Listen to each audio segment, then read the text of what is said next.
worried how to hide a lion from Grandma.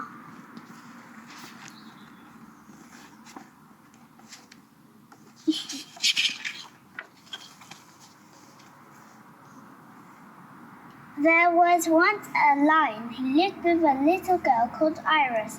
He was a brave, kind lion who had saved the mayor's best candlesticks from some robbers.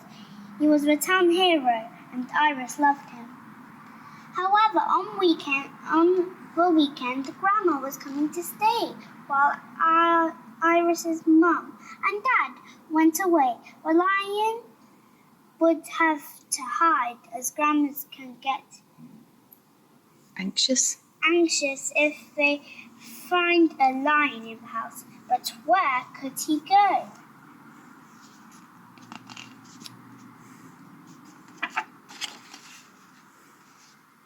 Behind the curtains, under Grandma's bed. It wasn't going to be easy. Iris loved her Grandma. She always brought interesting things with her. This time, she brought an absolutely enormous box. Very heavy hats and bits and bobs, grumbled Mum and Dad as they heaved the box upstairs to Grandma's bedroom. But Iris was excited. "Can we play dress up?" she said. "We'll see," said Grandma. She never even spotted the lion. She just thought he was a coat stand.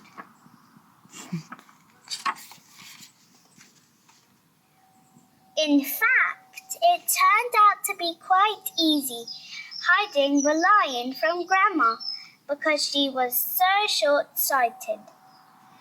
First, she thought he was a lamp. Then she thought he was a towel. She even mistook him for a sofa. She never even noticed when the lion sneaked behind them all the way to the supermarket.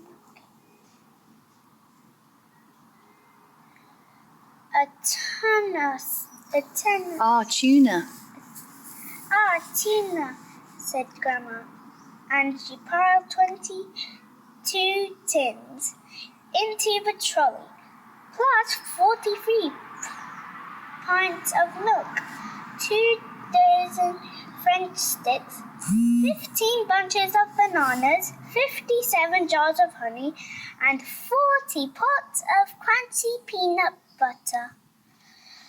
"What a lot of food," said Iris. Grandma explained that she often got peckish in the night.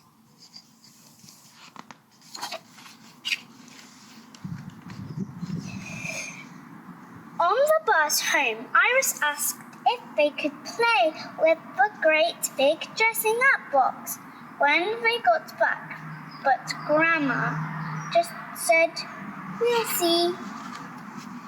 And in the end, there wasn't time, as Grandma spent so long making mountains of sandwiches. "I do like a little snack at bedtime," she said, and she took the whole tray up to her bedroom. Later, when Iris should have been asleep, she heard something strange, sounds coming from Grandma's bedroom. Slurp, slurp, gulp, slurp, chomp, gulp, gulp, chomp. The lion tried to pull her away. "It's only Grandma having a snack," said Iris. But did Grandma normally make those noises?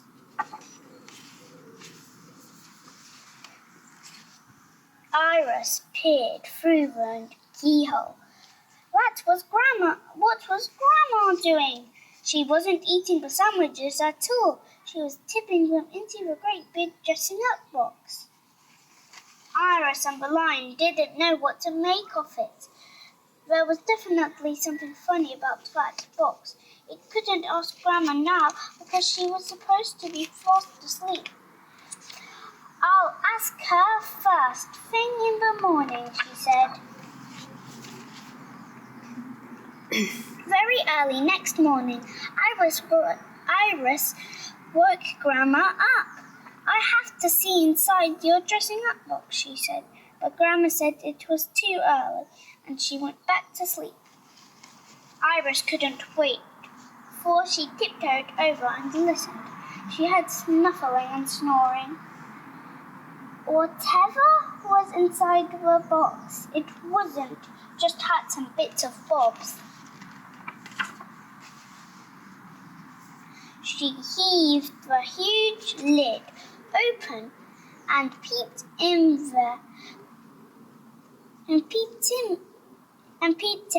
There was something furry in there, and it growled.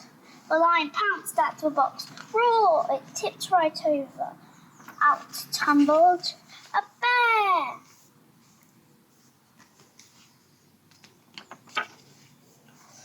All that noise woke Grandma up. Good heavens, she said. You found Bernard. And gracious, said Grandma. Is that a lion? Where on earth has he been hiding?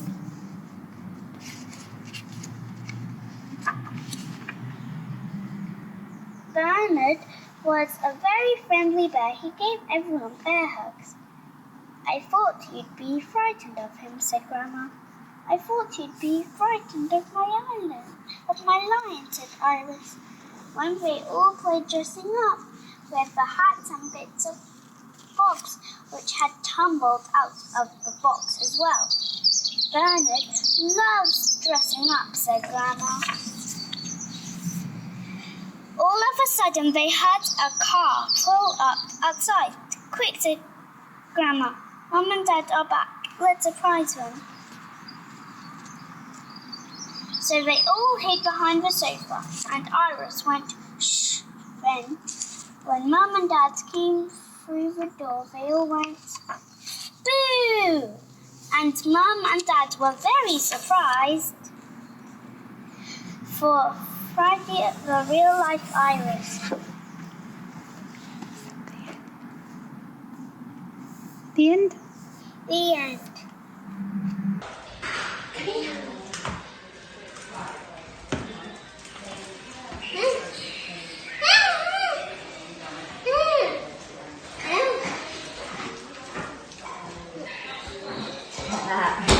Come on then. Who's doing it? Who's working? Who's working?